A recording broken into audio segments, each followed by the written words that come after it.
I'm delighted to announce that FICCI, in partnership with Colliers, have prepared a white paper on resolving uncertainty, charting the future of offices in India.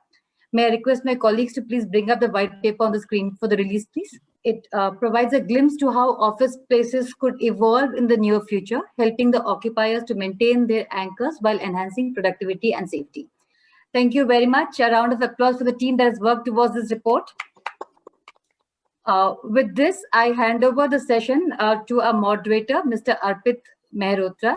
Coming back to Arpit, has over 16 years of experience and is responsible for overall direction and strategic growth of his firm. He is involved in strategizing end-to-end real estate solutions for key corporate occupiers and developers, including advice on leasing, sales, and purchase. With this, Arpit, the floor is yours. I'm sure you'll keep the time in mind and maintain the decorum of the forum. Thank you very much. Thank you. Thank you so much, Neerja. And in fact, it was very insightful of Mr. Gitambar sharing his perspective of 2020 and 2021 moving forward. Also, few key things I think he talked about before we get on a report was that the corporate real estate in India has been for 5 years, and it's getting in much more transparent and moving it in much more structured direction. Yes, COVID came something which impacted every business. So this entire report, we worked along with major occupiers and tried to understand their perspective. So this report talks about the future of workspace. Now, what happened in 2020 and what's our thought process on 2021? 2020, we saw an absorption drop off. 2019, we saw absorption around 55 million square feet. And 2020, which was a historical year itself, where probably one quarter was a clear washout. But irrespective of that, it started reviving towards the end of the Q3 and Q4. We saw a lot of success when it comes to up. So 2020, we saw a drop. So from 54 million, 55 million, this came down towards 35 million of the gross absorption. Now, the supply has gone down. The reason of the supply, because most of the laborers got migrated back, and by the time they came back, while from a developer community perspective, they always had a thought of to build it more and more, because they always are very confident on Indian economy and towards great occupiers where they're very clear that this will have to come back sooner. So, but this supply hit back because again, one quarter came down. Rents, yes, since most of the occupiers are not coming back to the market, and with the new supply which was coming up, it came down, especially in the few bigger markets, we saw a lot of decrease because the rentals were much higher. And the markets which was driven by the landlords, there we saw a balanced approach coming down. So overall, we saw rents coming down. Vacancy also increased by 3.3 percentage points because we saw it coming down because some of the occupiers gave notices, and whatever extra space they had they gave it back. But overall, 2021, what do we see about it? 2021, we see that in fact, January and February, and I'm sure while we will discuss it in much more detail over the next 1 hour time, we see that January and February, things came back strongly. March and April, things slow down now.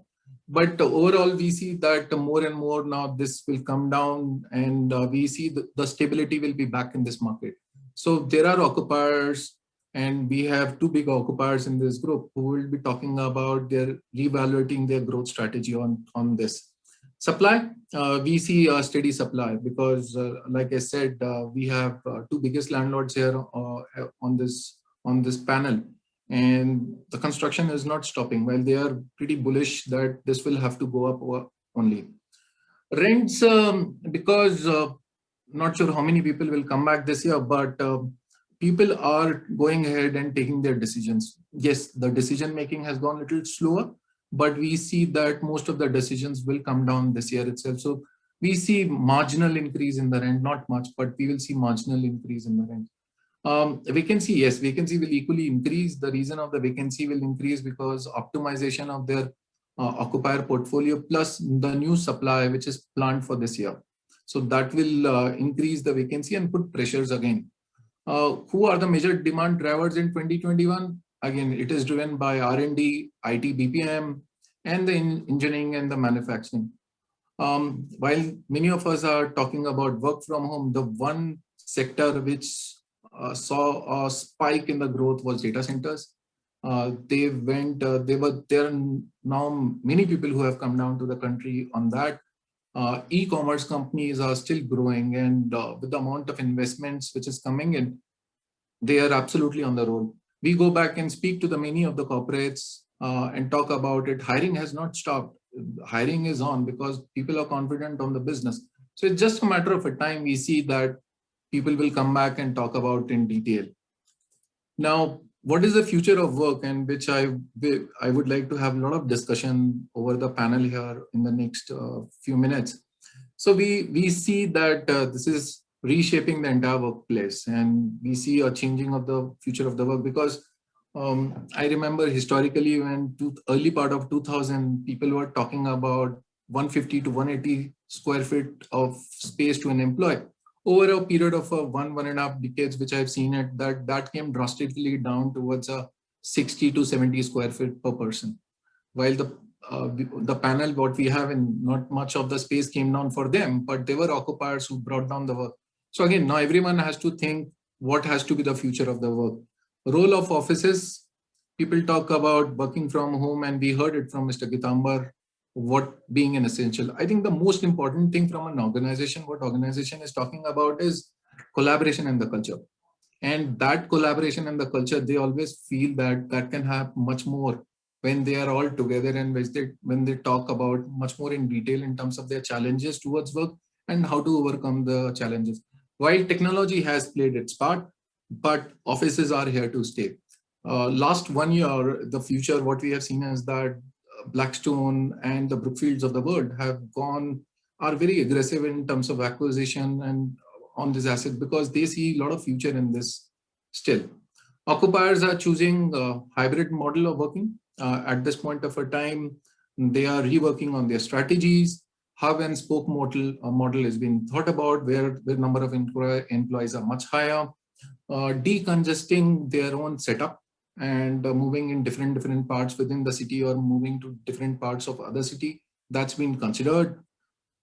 What's going to be planned for the next 5 years? We expect a change in the usage of the workspace and along the various themes. While some of them are talking about, can the expansion be there towards a tier 2 and tier 3? I think it's too early to be talked about, and we will have to talk about it in detail when we get into a panel and discussion. So we thought we'll bring it very crisp, and we will get on a call, we will have into a discussion along with all the occupiers. Shelly, over to you back, or I can just move on to the discussion, please.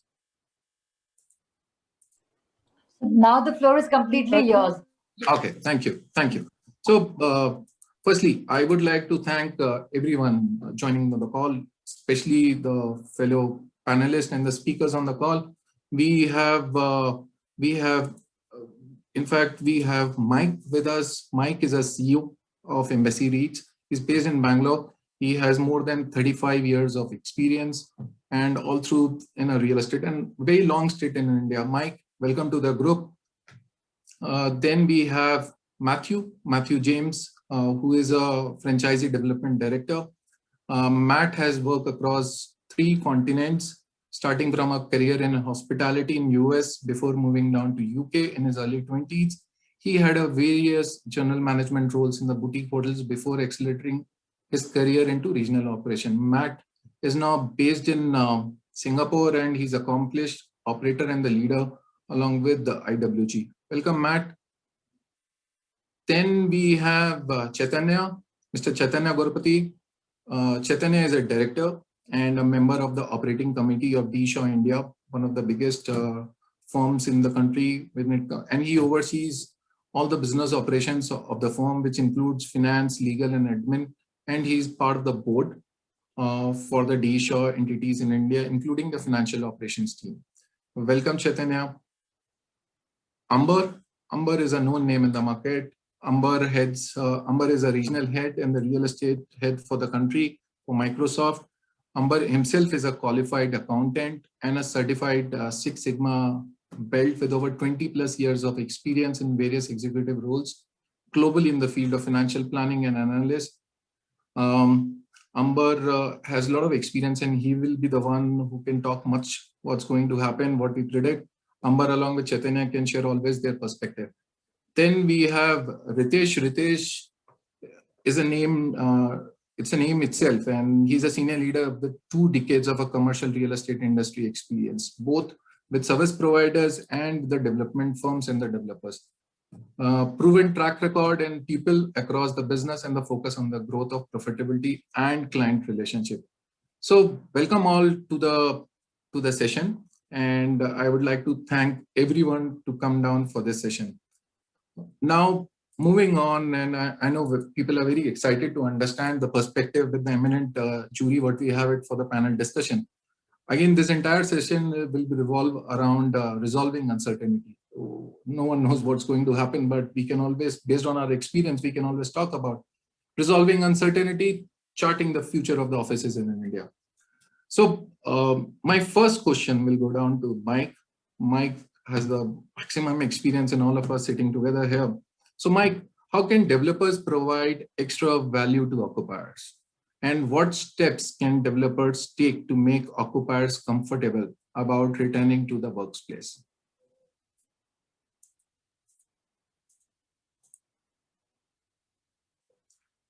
Sorry, Mike, you are on a mute. Yeah, sorry about that, on mute. I think before I kind of dive into what I feel around what we can do to make people comfortable about coming back to the office, you know, I think as a starting point, your comment about, or the title of this seminar, Resolving Uncertainty and so on. I was thinking about that before we started. And I think in times like this, and you know, March has been very challenging. We've moved from a position where I think we were all feeling very positive and optimistic, certainly in February, that the cases have been coming down since October.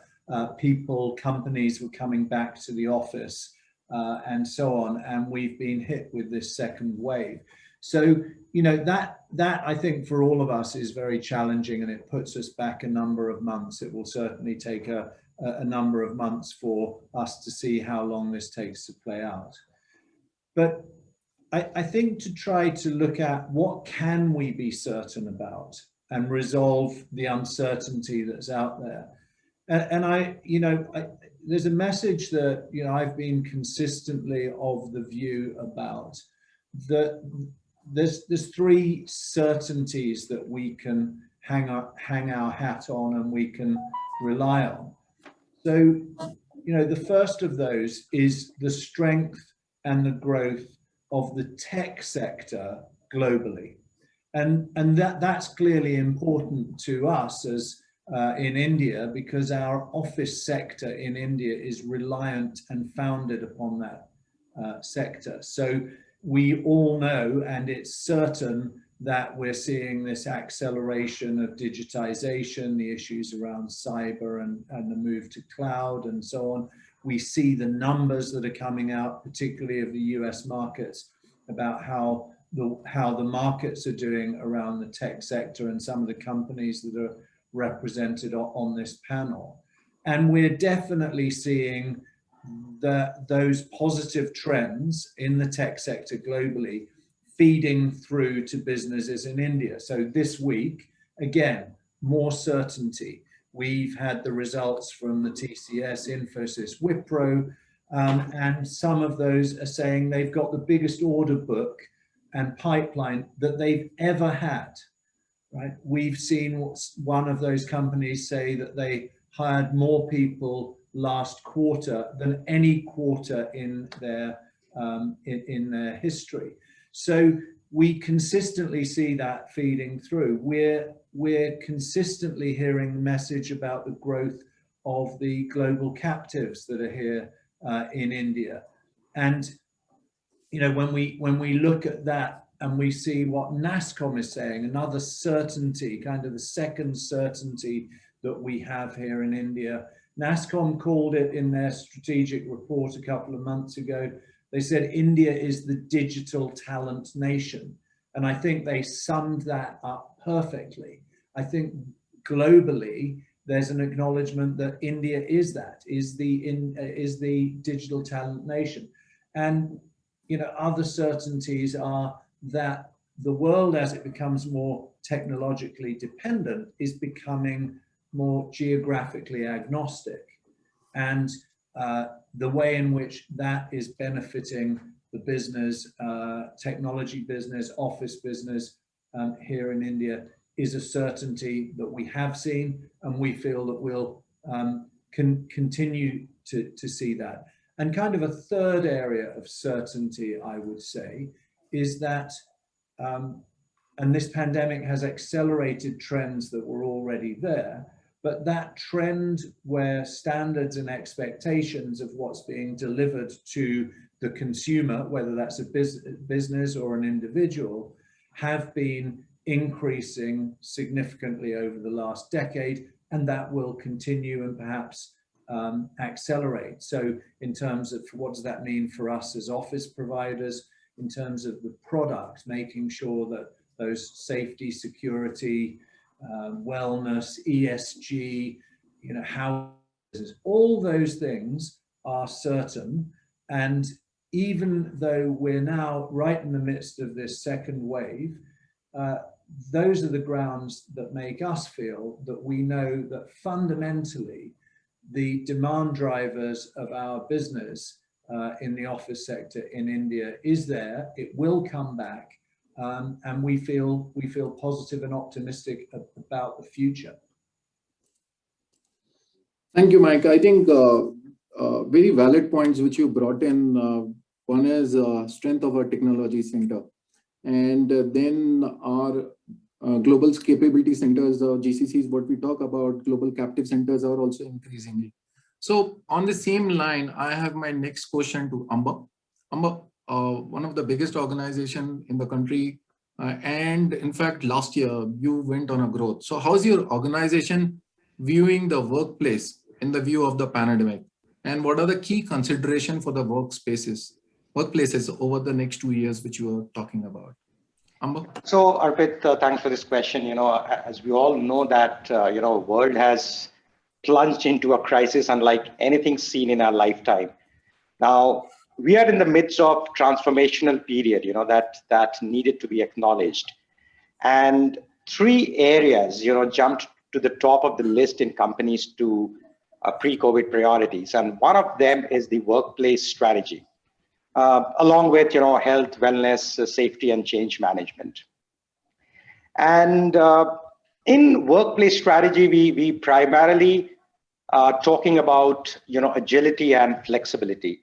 Now, if you see today, the linear way of operation in real estate is being replaced by kind of innovation in space designation and management, which is increasingly taking the form of hybrid model. So how can we have an innovative design in place, where you can change the cluster or clusters of workstation into a collaborative space if required? Now, how can you change existing layout to support social distancing, like the situation today is, with the minimal disruption and reduction of seats? Another aspect of agility is, while corporates think of their long-term journey in the location strategy, they're also thinking how to reach there. What is the short-term to a medium-term strategy to reach there while having a flexibility, quick turnaround time, and less capital incentive baked into their portfolio? Now, having said that portfolio agility, flexibility is the talk of the day in our world, not sure if you have heard of a new word or a concept which is evolving called outpost, right? Now, outpost is not just a small office or a conference center or a massive learning center or a single typology, So outpost will be like a small satellite location that form a network across a region and complement a larger campus of a corporate, client organization, or any other location for that matter. And as a network, Outpost provides flexibility. It's allowing for experimentation with the new typologies and new protocols. And this variety is key to team autonomy, enabling new avenues for community building, and also preventing entrenchment in routines and social group. So having said that, whether you call it as hub and spoke, whether you call it as an outpost, etc., but work from anywhere is certainly a discussion point for the companies now and 2 years down the line. Arpit. Thank you. Interesting. Outpost, yes, certainly. Hub and spoke model is definitely one of the key decisions where organizations are considering. My next question is to Ritesh. Ritesh, Tata has been embarked on expanding its office portfolio at the time when India's workforce is working from home. What do you think? When is the office market likely to recover? And what's your thoughts on this? Arpit, thank you, and a good afternoon to everyone, all of my very esteemed panelists and everyone who've joined.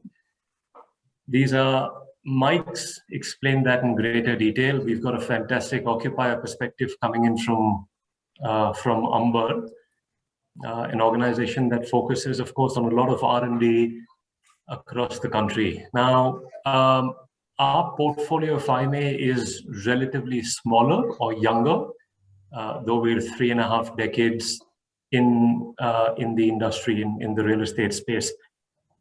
That being said, Arpit, our fundamentals are clear, and a lot of that confidence, if I may, comes in from what Mike said, and I'll try and summarize that for you.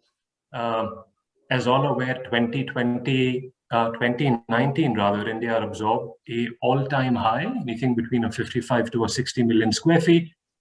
For sure that dipped in 2020. There are forecasts out in terms of what a 2021 will be. I'm of the opinion, though, that it perhaps, given the second wave or third wave, as we may call it, that may be between a 20 to a 25 million odd square feet. That being said, here are reasons why I believe, from a Tata Realty's perspective, that we will see continued growth, and as Mike said, very keen interest for people to be coming back to the offices. Our collections, and before I come down to that, and I'm sure Mike will echo this,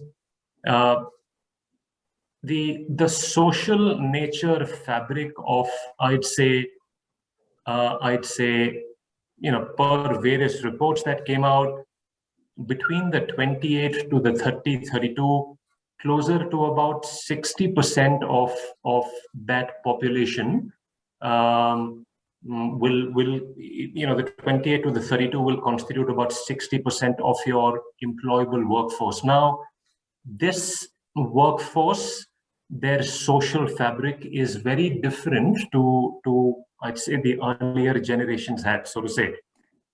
We saw that sort of buoyancy, as Mike also mentioned, as the occupiers were starting to return back to the offices, and sort of the joy and people wanting to reclaim or draw lines between their personal lives and their professional lives or their careers, and so on and so forth. All of that background being said, we strongly believe in the strength or the fundamental design of the asset, and the continued focus that occupiers or employees will have in terms of the number of days that they'll spend at home. Now, before I said that, Arpit, very clear fact, and Arpit and I'm sorry, Amber and Chaitanya can, the employees were always given the option to work certain days from home, especially within the ITA space. This situation has been forced down on everyone. You don't really have a choice in terms of the number of days that you'd like to work from home and the number of days that you'd like to come back to the offices. But various studies that have been done have confirmed that 7 out of 10 employees would want to come back to workspaces and to be able to draw that line that I mentioned between my personal lives and my professional life. So enough and more data to support that. All of that being said, our collections today stand at closer to a 98%.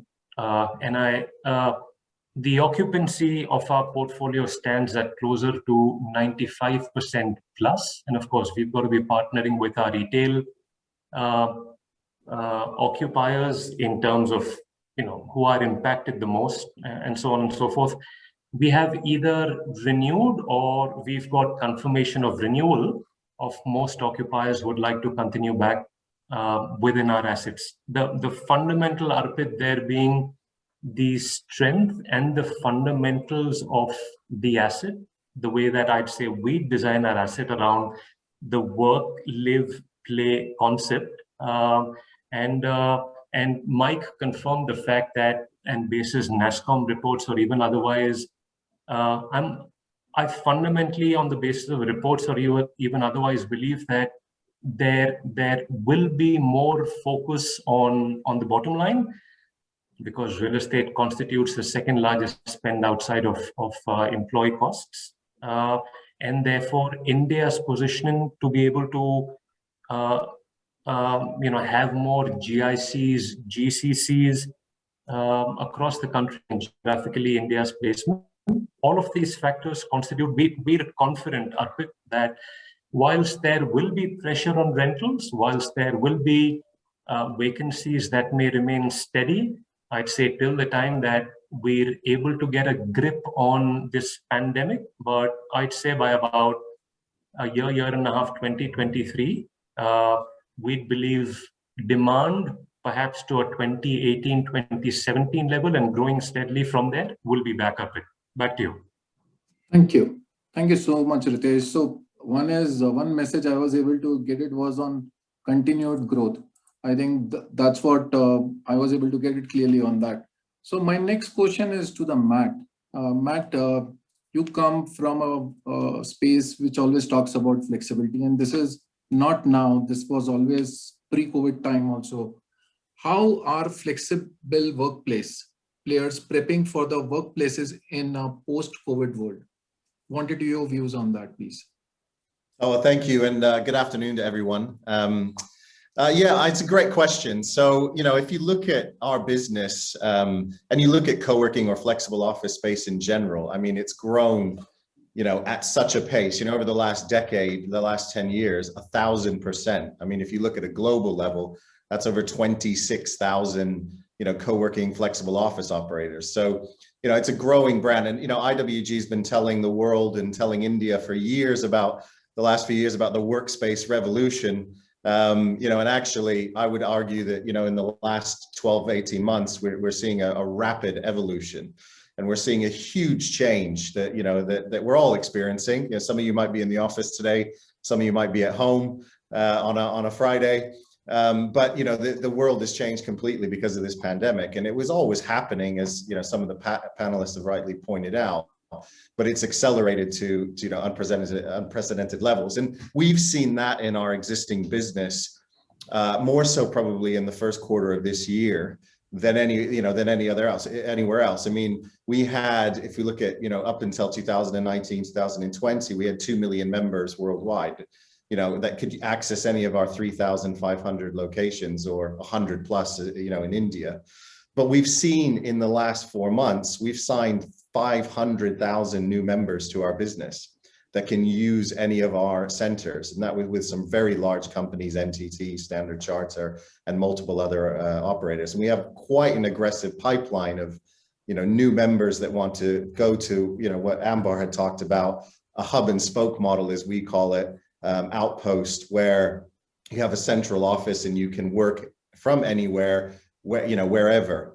And so, when we look at the demand, if we were to continue at those levels, signing up, let's say 500,000 new members every quarter, we would quite quickly actually run out of space in our own business. Now, I know, the office sector and flexible office are run hand in hand, but we're seeing a lot more companies coming to us, looking to us and saying, how do we change, how can we access your network across India? How can we change and make it more accessible and easier for our teams and employees to work smarter, work better, have more access to locations, as well as, have a good work-life balance. So we're seeing a complete change, aggressive change like we've never seen before. I mean, it puts us in a really strong position as a business to figure out how do we unlock India as a market. We're in 16 cities right now. We're in some regional tier 2, tier 3 cities. How do we get to more locations quicker? Because the demand that we're seeing is outstripping the supply in our flexible office space. And that's driven by the pandemic, that's driven by the change in how people are working, and that's driven by the fact that, you've got to be able to look after your teams in this pandemic situation in a much better way. And it's changed and digitalized. And I suppose the last point I would make is, some of the panelists talked about millennials, talked about how people are working and the generation change, and we're seeing that accelerated even more. Sorry, you've got your hand up, Arpit.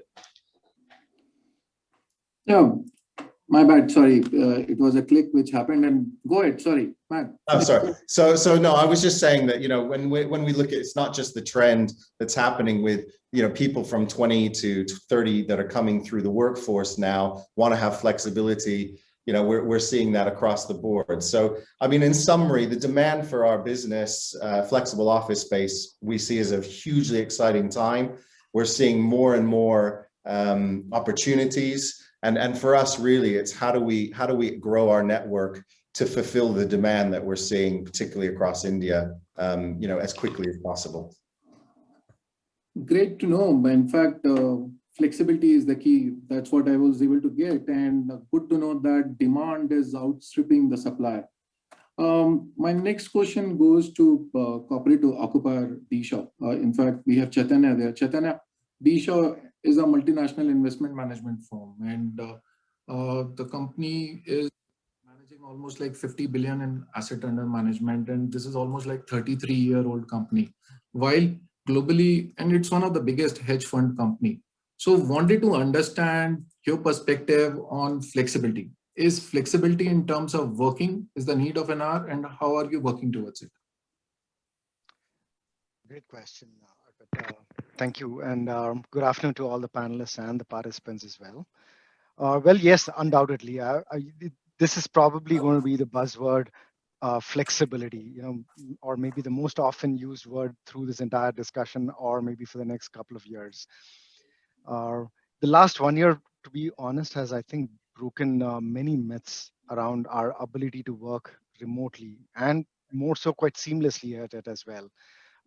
Like Ritesh said, the ITITS in some way has been doing it in the past, but not to the scale that we've seen in the last 1 year. And come to think of it, it's not just about the last 1 year, but it seems like this is here to stay for at least the near future. Definitely 2021, based on the magnitude of the current wave. And I think having done this for a year now, the employees are looking for two kind of perspectives. One is whenever things open up, it is one, the location of where they would work from. And number two is the number of days that they would come into office. Most organizations that I speak to today, as in today, more than 50% of their employees have actually left the flagship location, and they're working from maybe over 250 locations in India. And interestingly, I ran into a young entrepreneur who started a relocation company, and they are servicing 13,000 locations in India only to ship IT equipment in the last 1 year, and they've been doing booming business. That just shows how widespread our employee population is working in the current situation and doing it so seamlessly as well. And it's really difficult to pinpoint what the future is likely to be in the future, and maybe we'll talk about it over the course of the rest of the discussion. But I think this period has offered a lot more things that employees could do with their additional time. We hear people talking about, especially the parents, being able to spend more time with kids, the others being able to take up time for hobbies, etc. I think the bottom line is that the world of corporate hours as we typically know is actually changed for good. Now people are able to also attend conferences which erstwhile they would not have been able to, because one had to physically travel to a location. Now all conferences, trainings worldwide are virtual, so you at a fraction of the cost, and you could actually have a larger population of your employees attend very good trainings and global conferences. And what is interesting is how the mindset of employees has changed as well. Recently I had one employee who came into office for the first time in a year. While our offices are shut, we had a reason for that employee to be in the office, and she was one of them that was longing to be back in the office. However, that one instance of coming to work, and the same issues of being appalled by the traffic, by the amount of time that she had to spend in commuting, her entire perspective changed even with just one visit. And then now her perspective now is, you know, I do want to come to work, but I don't think I want to come to work every day. I want to come to work when it's really required, and I want to have the flexibility of working from home at least a couple of days a week. So I think that's really the driving factor in most of the employees' mind. And it, work for each team is very different. While how the structure or the nature of the work is going to determine the final outcome. Whether you need all members to be working mandatorily. Maybe let's say 3 days a week. Monday, Tuesday, Wednesday, everyone is going to be in the office. Thursday, Fridays, maybe a flexible days. Or you could move to a situation where are it's a busy season, it's a peak season, so you're likely to have 15 days or 2 months in that peak season where everyone is mandated to come into work. But then I foresee that very strongly the rest of the period where there is really no overwhelming compelling reason for everyone to physically be in the office, that employees are going to be willing to be in the office. So flexibility is here to stay, and like we discussed earlier, I think we are strongly moving towards a hybrid model with a whole lot of flexibility.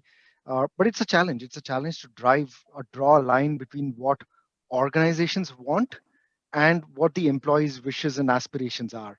But somewhere I think we'll through experimentation, iteration, figure out that middle ground that works for both. Sure. Thank you. So what I was able to get it is flexibility, and then the hybrid model is definitely there to stay. And how we will see it and what we'll see it, we will have to figure out over a period of time. Ritesh, you had a question. I saw a hands up. No. Okay. Now moving ahead, Mike. While everyone talks about what's happening now, I wanted to understand your perspective on commercial office assets, which continue to be the most attractive asset class for investments. And the current scenario of the work from home hasn't eroded the attractiveness. We have seen last 1 year, we have seen two biggest acquisition in terms of real estate when it comes to commercial office assets. We have seen it. What's your outlook for the sector for the next 3 years? Well, I think some of what Ritesh spoke on earlier on goes to that. Fundamentally, we have had this setback now, this second wave. I think occupiers will continue to feel their way through that. The return to work, which we were seeing really gathering momentum for and from the beginning of April, people talking about that in January, February, that's been delayed and is likely to be knocked back by at least a couple of quarters.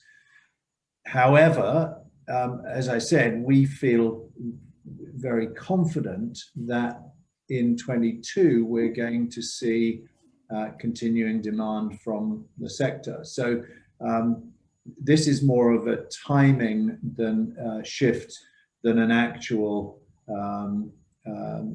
change.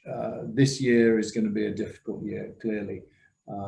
But commercial office, the trend that we were seeing, which was a trend towards higher quality type of product, larger scale product. So what we sometimes refer to as this complete business ecosystem, where you have large scale business parks that offer amenities and different type of facilities, might include hotels as well as conference centers, sports zones and so on, just like a campus for some of the largest corporate occupiers. That type of mixed use, complete business ecosystem, I think, is what's going to appeal to the corporate office occupiers and the types of people who are working from them. And it goes back to the digital talent nation, the talent issue. That is why the companies are here. It's not primarily to cater to the domestic market. It is primarily about the export of technology related services. And that will continue, that will grow, and companies and their employees will have higher expectations of the environment that they're in.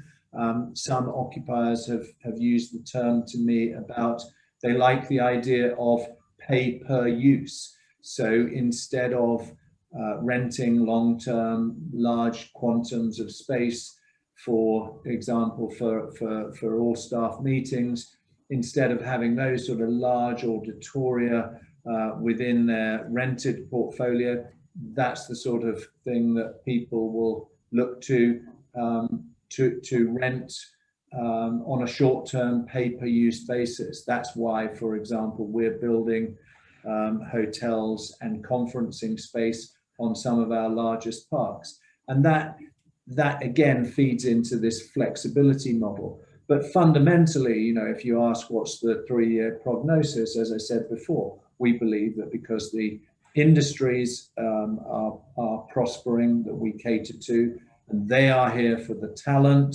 The talent is available in India in a way that it's not available worldwide. And we think that that's going to feed into a continual improvement in both in the quality of offices and also the quantum that's going to be demanded over the next 3 years. Thank you. Great perspective, and I echo your thoughts on that, Mike. My next question goes to Amber. Amber, while I remember that when you were speaking previously, you talked about the health and the wellness from an occupier perspective. What is one extra step that occupiers needs to take in the current scenario? Sure, but hey, before I respond to this, sorry, I'm not able to start with the video because of the network issue. Arpit, like focus on health and wellness is definitely of utmost importance. But we have to go beyond, by acquiring industry certification that demonstrates the standards on health and wellness. Now, sorry, excuse me, we had initiated programs to ensure health and wellness of our employees. Now we will have to seek industry leading and globally certified programs, for example, WELL certification. As Mike said, that India is going to be like a digital talent hub. So digital innovation have been on an upsurge, tools and applications like Microsoft Teams, Power BI, Outlook, etc., were extensively being utilized. And our CEO, Satya Nadella, expressed that we have accomplished 2 years worth of digital transformation in just 2 months. And recently, just 2 days back, we have launched a useful application like Microsoft Viva Insight, and which, that particular application provides employees with actionable recommendations to balance their productivity as well as their well-being. It also helps the managers with data-driven insight to foster healthy and successful teams. It also supports leaders with organizational insight that reflects the work patterns and trends. So it is pivotal to transform by learning fast and adopting faster, to emerge stronger from this pandemic is the key in the current scenario, Arpit. It's absolutely the same way, and everyone has been talking about it. I'm absolutely with you what you're talking about. Now, Pritesh, my next question is, which again, this is in addition what Chaitanya was talking about, on whether the developers are looking truly to expand their operations to smaller towns, because we saw a lot of talent going back to tier 2 and tier 3 cities. And will this remain opportunistic play for everyone? Arpit, thank you. It's interesting, and this question in some form or the manner keeps on coming back every half yearly, if not yearly, if not quarterly, and Mike can echo this sentiment. There are 2 or 3 things that I'd leave on the table, some data pointers perhaps, and I'll be brief in the interest of time. Great. And then look at expanding on that.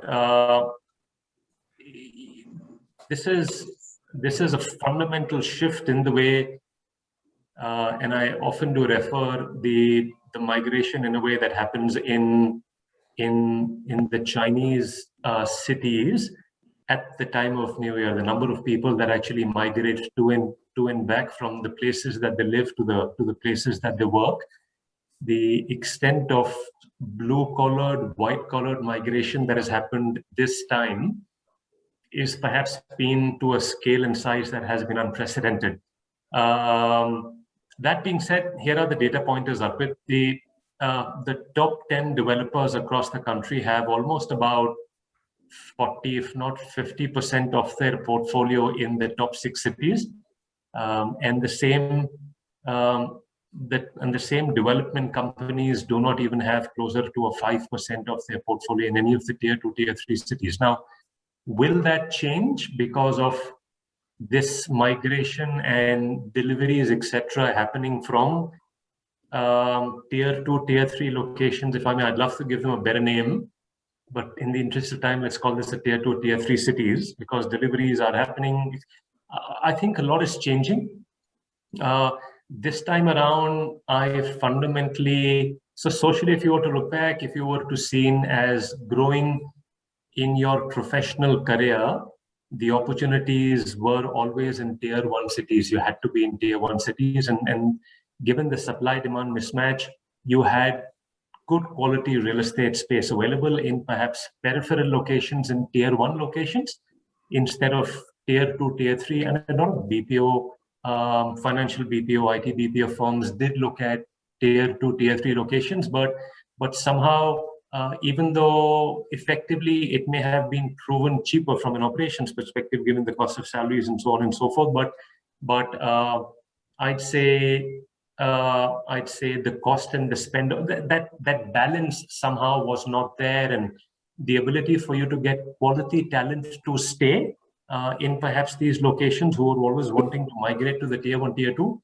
fundamentally, I'd say the return on revenue that was being looked at, have we reached there yet? If I were to summarize this overall, Arpit, this time around, I do believe that the tier 2, tier 3 locations will have a more compelling case than ever for the reason of delivery, for the reason delivery has been happening, and for the reasons that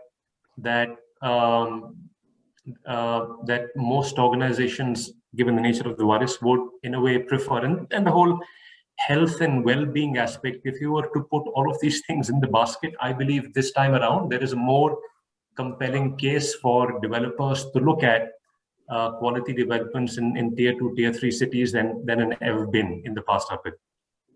Absolutely, Ritesh.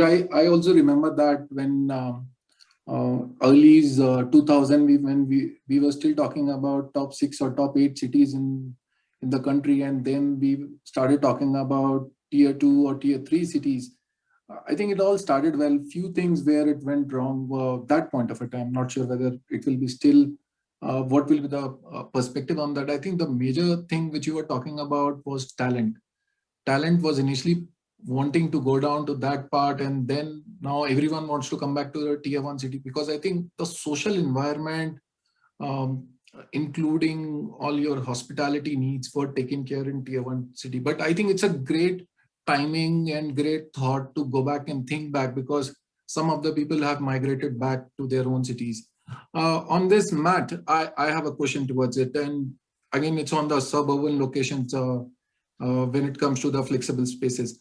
How are you seeing that shaping up in India, and where suburban locations already have a decent penetration of flexible workspaces?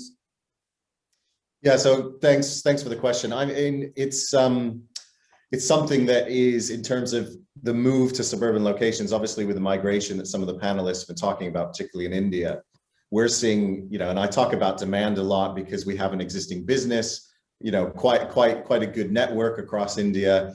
But what we're seeing is, as I mentioned before, a lot of these companies going to hybrid working. And now what that means is moving out of tier 1, into tier 2 and tier 3 cities, being able to access, as people have rightly pointed out, the talent pool, and being able to attract that talent to your organization is obviously critical to the success and critical for your office space. And so what we're seeing in IWG across our Regis, Spaces, and other brands is huge demand for those suburban locations. So you maybe describe it as, if you think about a tier 1 office in a normal space where you have one office with multiple floors, what companies are now looking at, in our experience, is how can I move that office and have 4 located around suburbs or in different cities, that mean where my teams are based I can be closer to, the office can be closer to where they work. Working from home, hybrid working is clearly here to stay, and clearly the future. I mean, I'll give you an example. We've just signed, I look after franchising.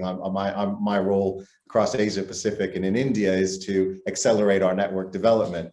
And we just signed a deal in Jaipur with a great partner, and that sort of PR news will come out. But Jaipur is, we have a center, centers near and in the city that are fully occupied. So we're now working with a partner to grow to another 4 locations very quickly.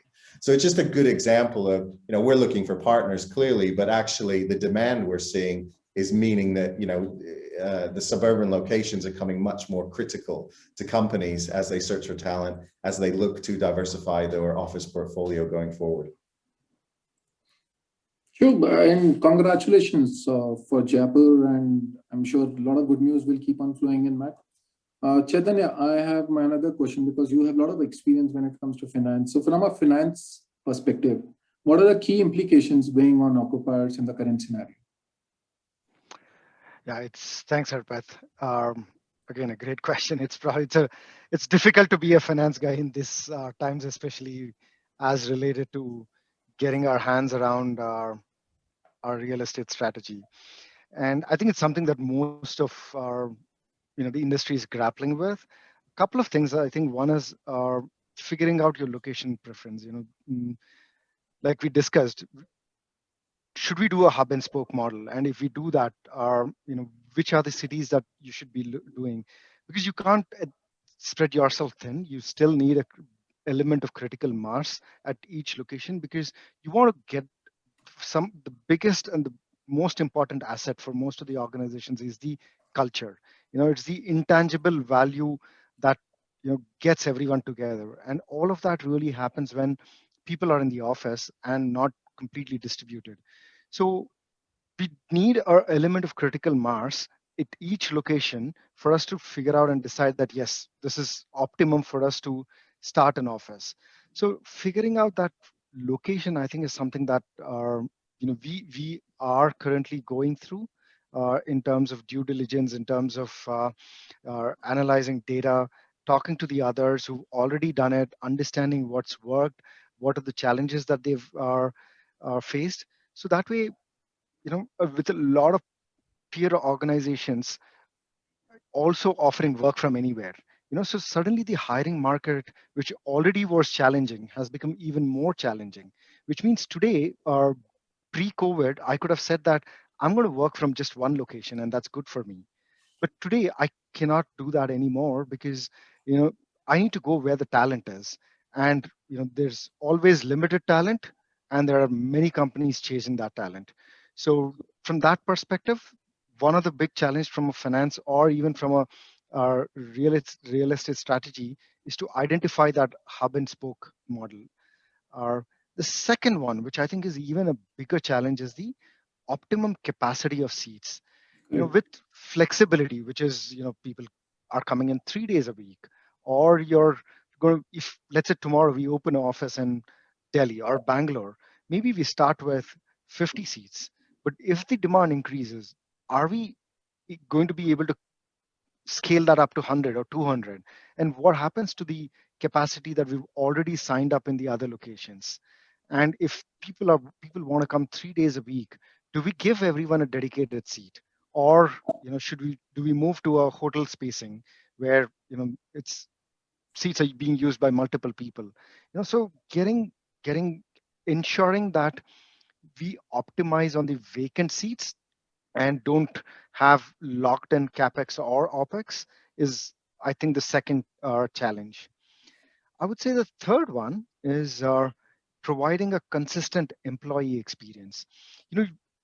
All this while you have one flagship location where you've had the luxury of doing everything that you'd want in that space. You have great sports facilities, you have a super luxurious cafeteria, you have entertainment zones, you have health zones. You could afford to do whatever you want in that flagship location. But now as you think about opening other locations, you don't have the scale of operations to be able to do all of that in each of these locations. So that's when people are or employees are going to feel differentiated, or their experience of working in each location is going to be different. And for companies that where employee experience matters, that's going to be a cause of concern. And I think that is where maybe some of the larger IT parks are, that have all the amenities, be it a food court, a gym, an entertainment space, this, that, and the other, are, I see them having a fairly decent advantage over a more standalone buildings, because companies are going to look at optimizing space without having to bake in a whole lot of these amenities into our own rented space. So I would call out these as the top three challenges that are definitely are on my mind. Certainly, I think we are coming very near towards a completion. So I would like to have from every panel probably a last line before we close and give it back to the Shelly. So Mike, over to you. What's your thoughts again on uncertainty of the future? Well, I've said what I'm going to say about what I think is certain. All right. I just want to pick up this issue about second and third tier cities. A few points. One, I'm a firm believer that the most talented people all over the world will continue to gravitate to aggregation centers where they can build their careers. So while I have heard myself of employees who have gone back to their hometowns, they're living with their parents, life is sweet because they're getting an allowance from their employer and they've given up their rented place in the city. So that's all fine.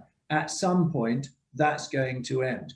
The most talented are going to gravitate not towards a particular company, but to a place where the career opportunity is. And so if you look at a city like Bangalore, that you can go to and look at some of the top 10 technology companies in the world, or Hyderabad for that matter.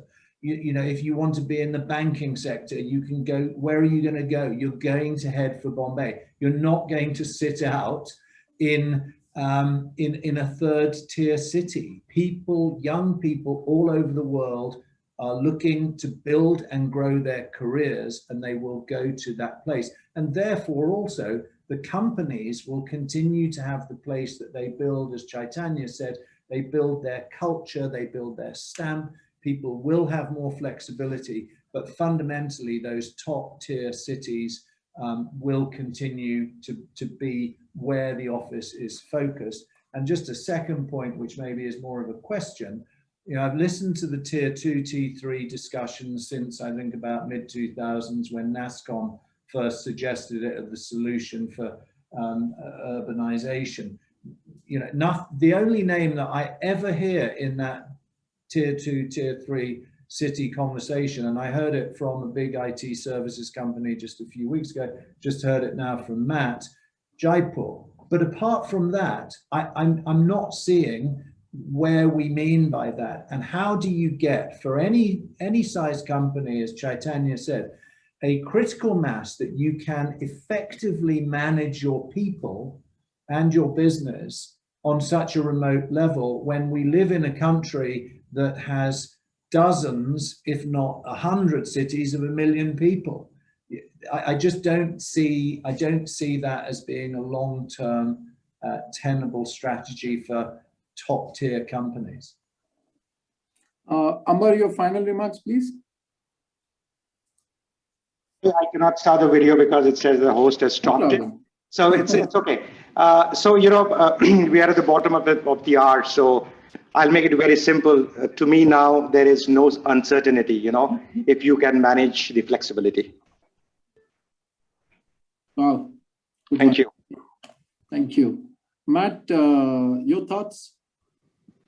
The final one? Yeah, I would just, I'm probably just pick up on Mike's point. I think I definitely agree with what you're saying. I think when we're talking about tier 2 and tier 3, there's always a good debate.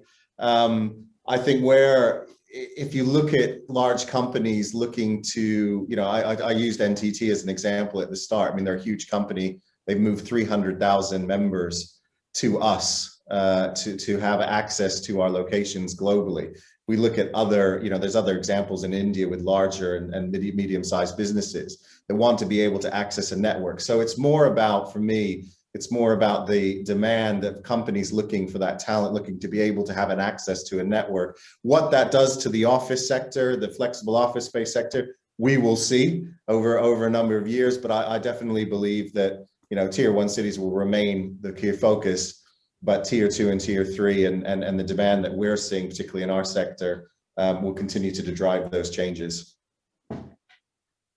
Sure. The flexibility, again, the underlying theme is definitely flexibility for all companies out there going forward.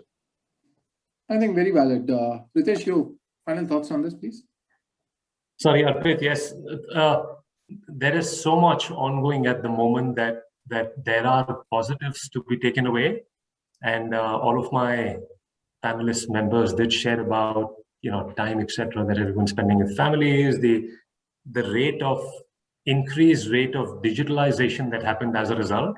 There are some good things to be taken away from this as well. I'd say blended's the key word for me.